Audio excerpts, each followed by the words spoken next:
Welcome back to the Stephen Knight Show. Our next guest is a pop soul singer songwriter who recently released his debut album, Jovian 2000 AD. Please help me welcome the very talented Jovian. Welcome to the show. Thank you so much. I appreciate you having me, man. Most definitely, most definitely. So, first of all, congratulations on the new album, your debut album.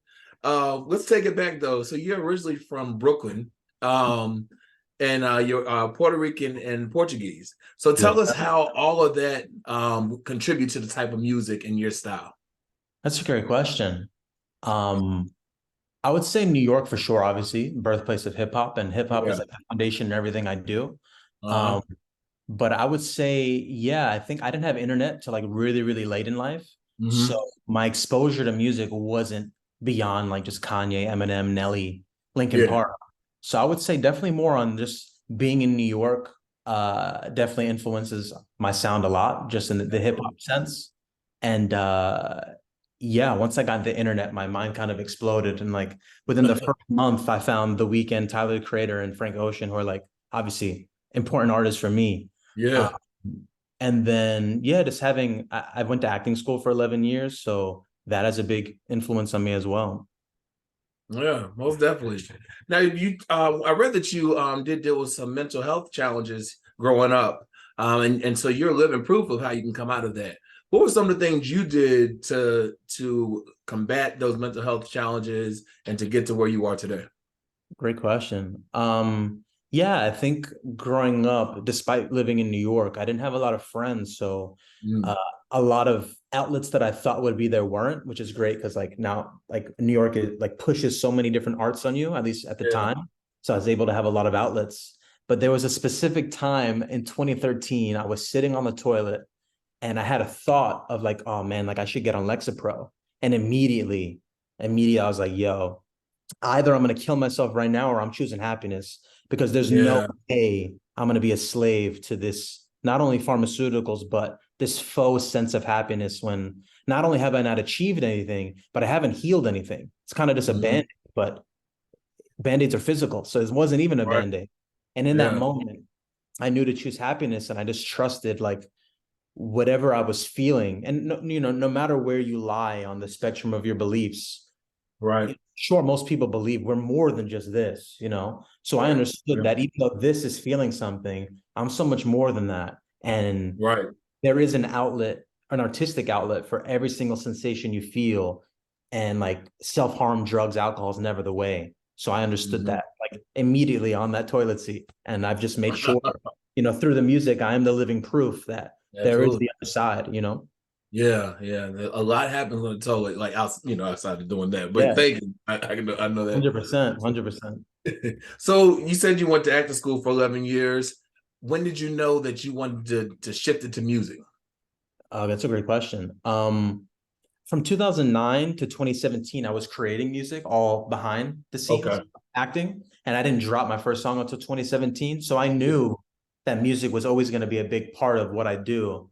But yeah, I guess it was a mixture of in acting school, they they gave a lot of labels and a lot of definitions to things I was naturally doing. So it kind Yeah. of made me get in my head a little bit, like, and gave me, too much. It was too analytical. And on top of that, when I got out of college, I found that because of just my appearance, and I only had this tattoo at the time, but they were Uh, only interested in casting me as like hippies or drug addicts or like drug mm, dealers. Um, mm, and I was just like, yo, like, okay, because even there is stage makeup, so like I've done it before where I hide this, but they were right. so close-minded. But I was like, yeah, like I don't want to be resentful and bitter towards acting because it's a Excellent. beautiful, outlet for me. So Yeah. I decided as soon as I graduated, if I'm not auditioning for Hamilton on Broadway, I'm going to be in the Mhm. studio making music. And Yeah. yeah, I chose music ever since. And I'll go back to it. It's just, Yeah. once It's this platform allows me to not be a drug addict or a hippie. right. Exactly. It's crazy how they do that. They pigeonhole people and they have this idea of who they think the person should be. Um, but let's talk about the album. Your debut album, Jovian 2000 AD. First of all, when you finally released it, how did it feel? Relief. Yeah. Because I think up until, and I'd been working on it since like the tail end of COVID and quarantine. Okay. So the idea of putting out music, and obviously I only put out the things that I love and that I know are the best versions of myself, but putting out Right. music between these last 3 years and knowing that people haven't heard like the best of the best because I had to wait for the album to be in the right place to release was so Right. frustrating for me. So for it to finally be out, especially from the first single to the album, Hmm. so much relief because it kind of like I was like hiding a secret that I Right. didn't need to let out, you know. So yeah, Yeah. I was so happy it's out now. It's a 10-song project. So how did you know when it was complete? Okay, I'm finished. I've done all I'm gonna do with this project. Now it's time to put it out. How did you know that for yourself? Oh, great question. Um, I think at first I had finished it and it was 9 songs in Okay. 2021. Okay. I went to LA with my old manager at the time, this incredible guy. His name is Shamani XL, and he's done Okay. incredible things in hip hop with 50 Cent, Bobby Shmurda, Travis Scott. So he got me in the rooms with some big producers in LA, Hmm. and I was playing songs like the big one, Laserdisc, and Yeah. no one was responding, you know? But then I would play like more poppy, like songs I wrote in like 15 minutes compared to Uh-huh. songs that take me years to make, and they Right. respond to that. So I pulled Shaw aside after one of the sessions, like, yo, like I know I'm not trash, but like, are they not messing with the music? Like, why are they responding to simple shit, simple stuff? I'm sorry, Exactly. and not like the stuff that really is Jovian. And he said, Mhm. no, it's not that they don't like it; it's that they can't do it. They're not Right. responsible because they can't create whatever you created, which is Hmm. crazy. Because like I'm in the room with people who've created records with artists I look up to or that I have dreams of working with. So that blew my mind to a point where I was like, okay, like I need if though those are artists that are doing that, the regular people aren't going to resonate with it.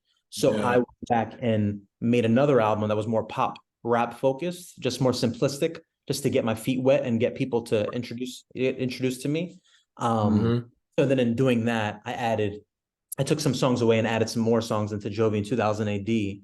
And yeah, it just felt like since I'm an actor and there's like this arc of a storyline I want to tell, um, 10 songs just felt perfect. Five Yeah.